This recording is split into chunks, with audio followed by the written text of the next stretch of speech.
their final bow. I'll be your end of days, blood in the streets, the royals fall.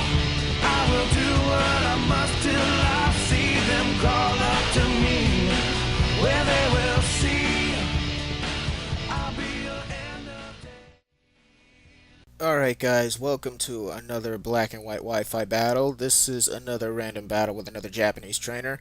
Those of you who are new to my channel, I'd like to just point out that I don't really like to use the standard stuff too much.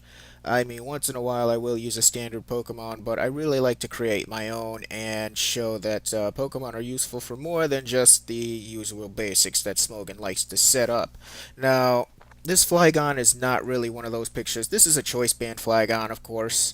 I haven't figured out anything new with Flygon. When I do, I will most likely post it. I am going to try and use Flygon a little more, but first I have to find a decent move set to test out with it. So anyway, I hit Tyranitar with super power, and of course it's going to have the focus sash.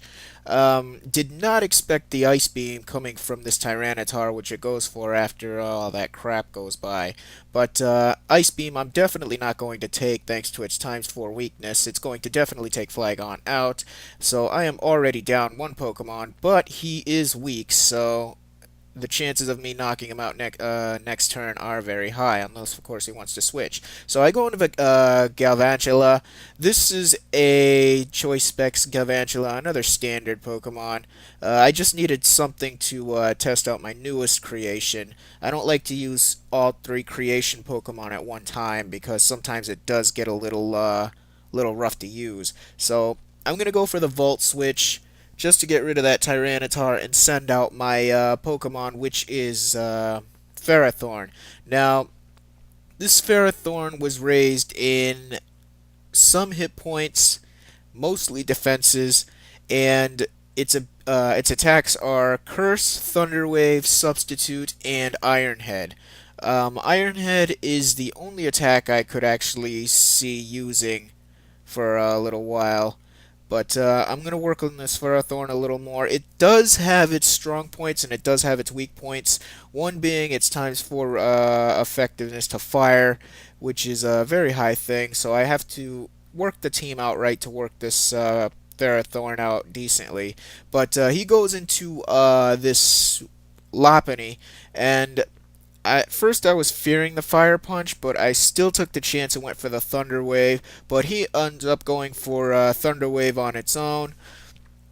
Luckily, I don't get paralyzed, and I'm able to fire off my Thunder Wave. Of course, now it's not going to really matter too much because he's still going to outspeed me. The only chance is that he might get paralyzed before I do, allowing me to set up the substitute. So here I believe he is paralyzed. Yes, the paralyze kicks in. I get my substitute up, and now I'm going to start cursing away. Since I know that he has no special attackers, and he did have a Garchomp on his team of 6, so we already know once you see a Garchomp, there's a good chance you're going to see it in battle. That is probably one of the most overused Pokemon in random battle, next to Latios, and a few others that I can't mention right now because that list is kind of long. But anyway, he goes into the Garchomp. I'm going to start setting up my curses, and because the Sandstorm is up, his Zanveil is active. Whether or not he had Bright Powder is suspect to talk, but he goes for the substitute. I, of course, get my Iron Head off. I was just hoping that I didn't get Parahax because I knew Swords Dance was coming. I just had to hope that A, I did not miss, and B, I did not get paralyzed, because other than that, I could definitely put this Garchomp in its place, because I know I have the defensive EVs, plus a curse to back me up to stop this Garchomp, unless of course it had Fire Fang, which he would have used already if he did have it, but he just keeps setting up the substitutes. Now, I believe this substitute, I end up missing my attack. I'm just going to constantly go for the Iron Heads. I have no fear of this Garchomp whatsoever right now. So, this Iron Head does miss. It was alright, because I knew Sandvale, of course, was going to activate with Garchomp eventually. Now, here he sets up the Swords Dance. Don't know what I was going to be able to take. He does have Dragon Claw, and, no, it's Dual Chop and Earthquake. So, I do miss the second Iron Head, so Bright powder is suspect, however, I'm not going to rule it out. I mean, rule it in, because the chances of it actually being used are still small. He goes for the dual chop, hits twice, does not break my substitute, but unfortunately I get paralyzed this turn. So I'm not able to get an attack off, but as you can see, my substitute is taking his attacks. Now he goes for the earthquake. That's of course going to break my sub. I knew it was going to do that, so I set up another substitute in its place, and unfortunately the match ends here because of a disconnection. So even though the battle didn't finish, I hope you guys enjoyed it, and I will see you next time for my next Wi-Fi battle.